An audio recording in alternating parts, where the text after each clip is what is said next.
ప్రస్తుతం సమాజంలో జరుగుతున్న సమస్యలపై మాట్లాడడానికి మనతో పాటు సోషల్ యాక్టివిస్ట్ రజనీరమ్మ గారు ఉన్నారు. వారిని అడిగి తెలుసుకుందాం. నమస్తే మ్యామ్. నమస్తే అమ్మా. ప్రస్తుత రోజులలో ఆడపిల్లల్ని సొంత వారి ఇంటికి పంపించాలన్నా కూడా భయపడే పరిస్థితులు ఏర్పడుతున్నాయి. రీసెంట్గా జరిగిన పరిస్థితులను చూసినట్లయితే దీనిపైన మీ అభిప్రాయం ఏంటి? తిరుపతిలో జరిగిన సంఘటన, ఒక తహసీల్దార్, డిప్యూటీ తహసీల్దార్ ఆయన తిరుపతి, ఆయన బ్రదర్ వచ్చేసి అన్న, మనకు హైదరాబాద్లో ఉంటున్నారు అన్న ఫ్యామిలీ. సో వాళ్ళకి ఒక పాప, ఏదో సమ్మర్ వెకేషన్ ఏదో ఫంక్షన్ కూడా ఉందని చెప్పి ఆ పాపని తిరుపతి పంపించడం జరిగింది. అంటే 16 years ఓల్డ్ ఆ పాప, మేబీ ఇంటర్ ఫస్ట్ ఇయర్స్ అవుతుంది కావచ్చు. ఎవరైనా ఏమనుకుంటారంటే మన వాళ్ళే కదా, సొంత వాళ్ళే కదా అనుకుంటాం.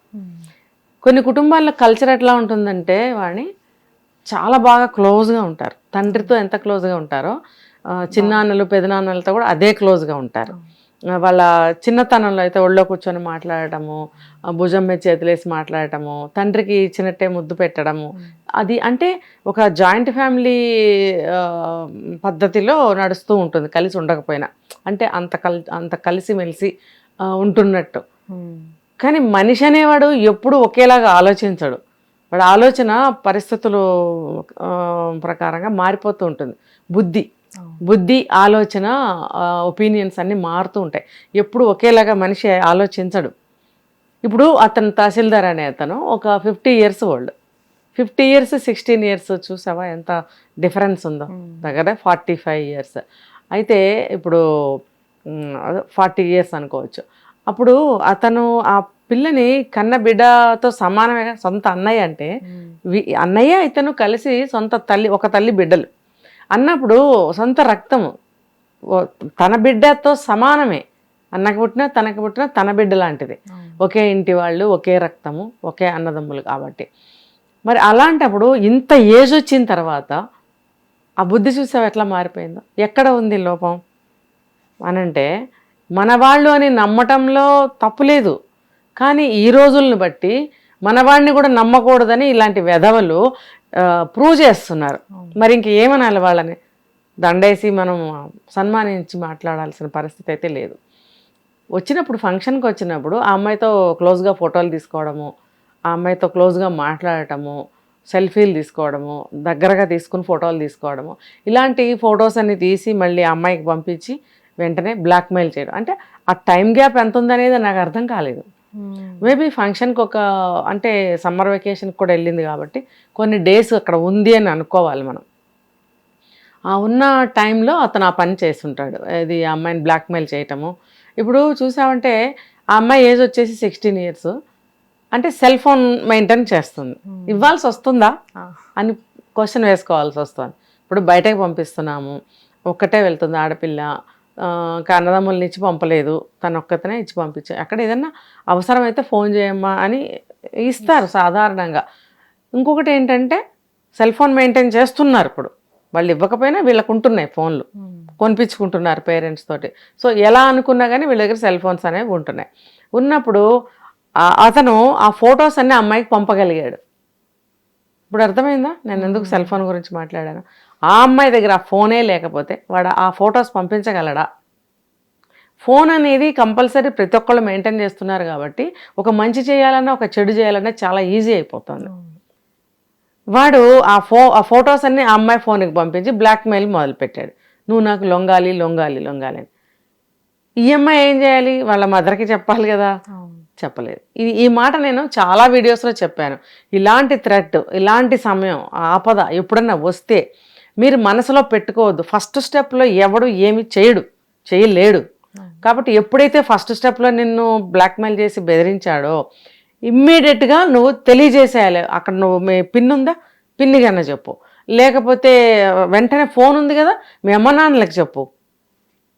ఈ రెండైతే చేయగలవు కదా, నువ్వు ఎందుకు చేయలేదు? ఇదే తప్పులు జరుగుతున్నాయి అమ్మాయిల విషయంలో. ఫస్ట్ స్టెప్లో బెదిరించంగానే వెంటనే ఏదో జరిగిపోతుందని అవతలవాడు ఊహించడు. బెదిరిపోయి భయపడి లొంగుతుందనే అనుకుంటాడు, ఎందుకంటే తన ప్రాసెస్లో తనున్నాడు. సో అది సక్సెస్ అవుతుంది. ఎందుకు, నేను ఏ విధంగా భయపెట్టాలో ఆ విధంగా భయపెట్టేశాను కాబట్టి ఇంకా అమ్మాయి ఎవరికి చెప్పదు. అది ఫస్ట్ స్టెప్పే. వాడు ఆ నమ్మకంలో ఉంటాడు. ఉన్నప్పుడు ఇమ్మీడియట్గా తెలియజేయాలి. తెలియజేయలేదు. లొంగిపోయింది. మరి ఇక్కడ ఏం చెప్పాలి? ఆ 16 ఏళ్ళ అమ్మాయి మనసులో భావాలు ఏంటి అప్పుడు, ఏ విధంగా భయపడిందా, ఏమో ఆలోచించింది అనేది నాకు అర్థం కాలేదు.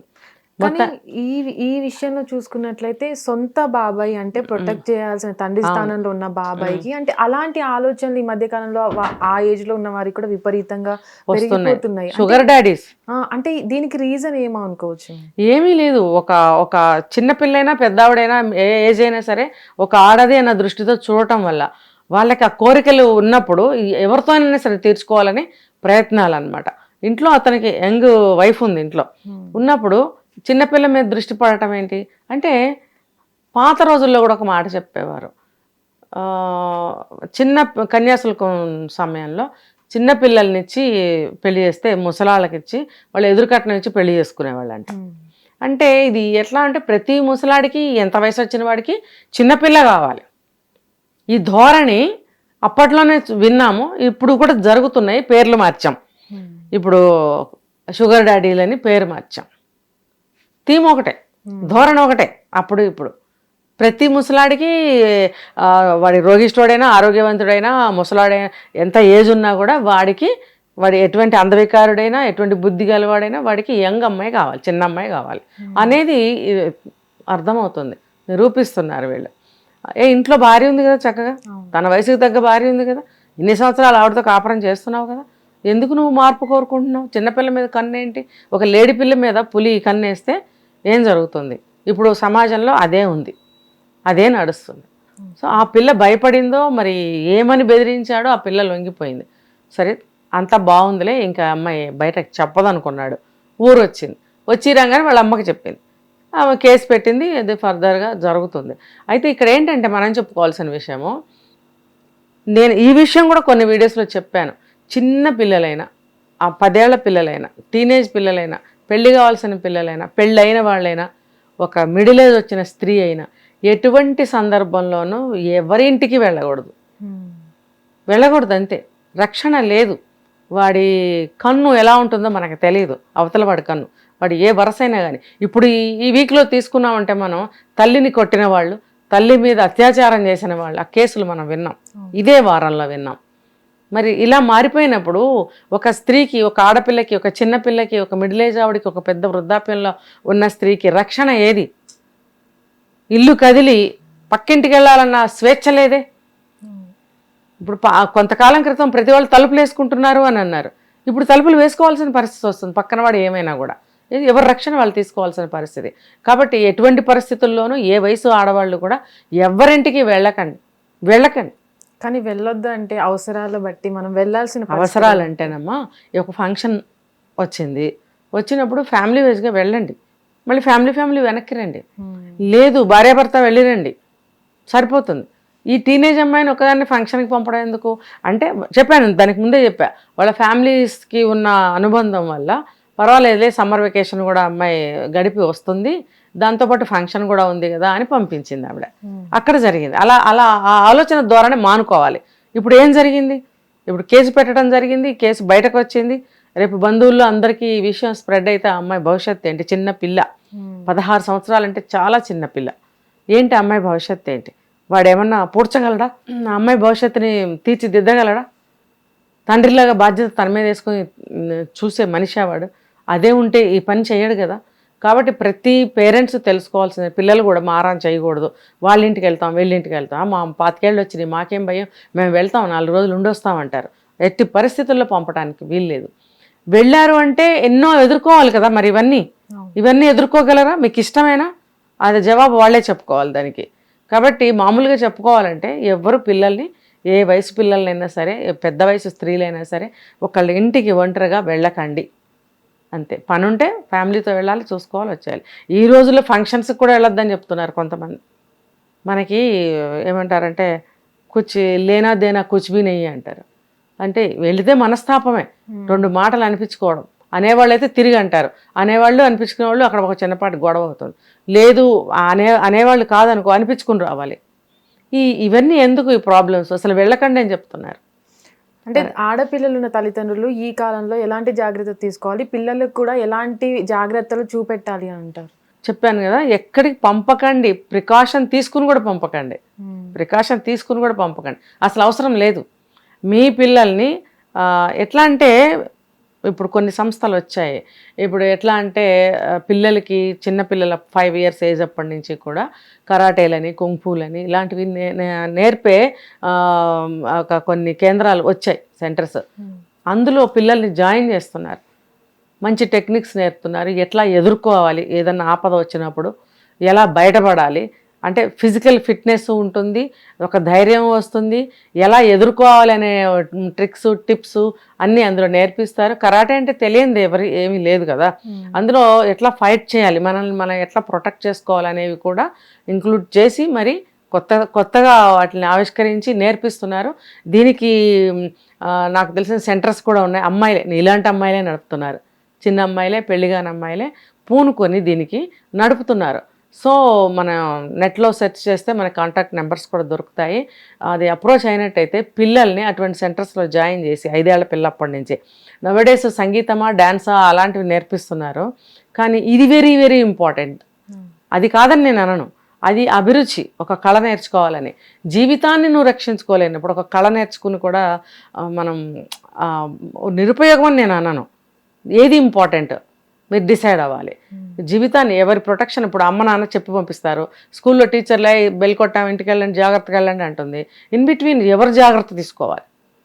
మనం సింగిల్గా ఒక బస్ ఎక్కాలి, ఒక వ్యాన్ ఎక్కాలి, ఒక ఆటో ఎక్కాలి అని అంటే మన ప్రొటెక్షన్ మనం తీసుకోవాలంటే మనం ఎట్లా తయారు కావాలి? మంచిగా మెంటల్ మెచ్యూరిటీని తెచ్చుకోవాలి, తర్వాత తెలివితేటల్ని పెంచుకోవాలి, మంచి హెల్దీ ఫుడ్ తీసుకోవాలి, ఇలాంటి ఫైట్స్ నేర్చుకోవాలి. తర్వాత మనం బయటకు అడుగు పెట్టామంటే మన చుట్టూ సరౌండింగ్స్ మనం అబ్జర్వ్ చేస్తూ వెళ్తూ ఉండాలి.